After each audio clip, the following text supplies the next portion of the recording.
Құрметті достар, каналымызға тіркеліп, лайк басуды, комментарий жазуды ұмытпаңыздар. Батыстағы қырғын. Батыстағы жалғыз әйелдер түрмесі Атырау қаласында орналасқан. Бұл түрмеде түрлі жағдайда адам өлтіргендер, есірткі сатқандар, алаяқтық пен ұрлық жасаған әйелдер жазасын өтеп жатыр.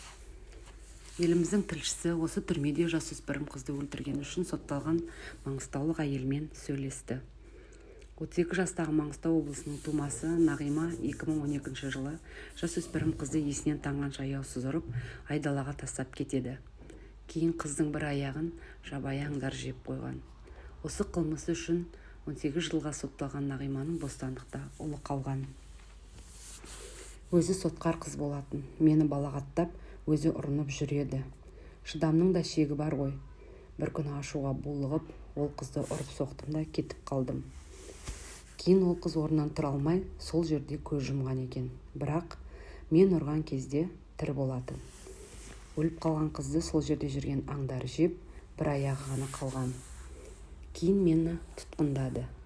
Шыны керек, ол қызды өлтіру ойымда болған жоқ. Тек оған сабақ болсын деп ұрған едім, дейді Нағима.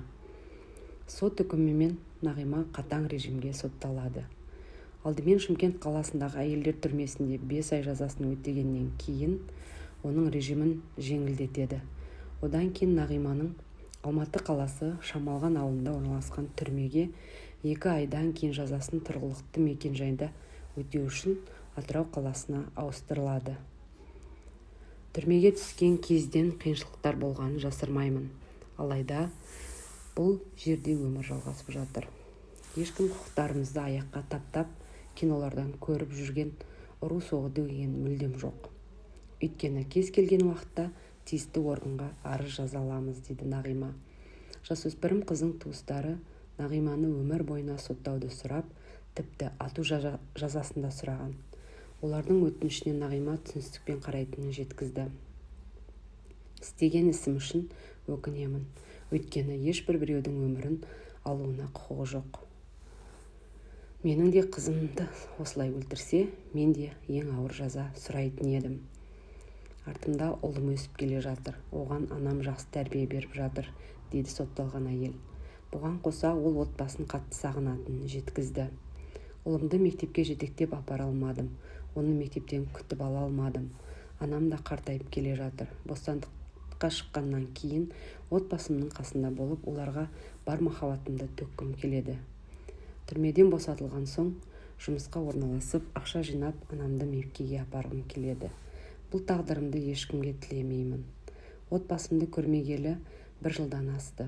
Коронавирус өшіп тұрған кезде олардың Ақтаудан Атырауға келгенін қаламаймын.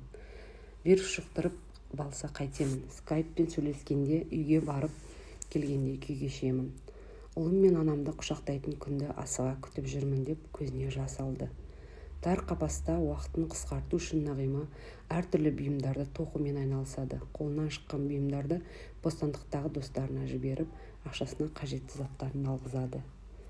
Ешқандай құқықтарым бұзылған жоқ, менде бәрі жақсы. Тек бостандыққа тезірек шықсам екен, деп күлімдейді Нағима. Нағима бостандыққа 2030 жылы шығуы тиіс. Өткен жылы Қазақстан Республикасының президенті Қасым-Жомарт Тоқаевқа жаза өтеу мерзімін азайтуды сұрап хат жазған. Алайда өтініші қанағаттандырылмады. УК 157-11 түрмесіндегі Нағима сияқты 200-ге жуық әйел темір тордың ар жағында өмір сүріп жатыр. Бәрі де жасаған қылмыстары үшін жауап беруде.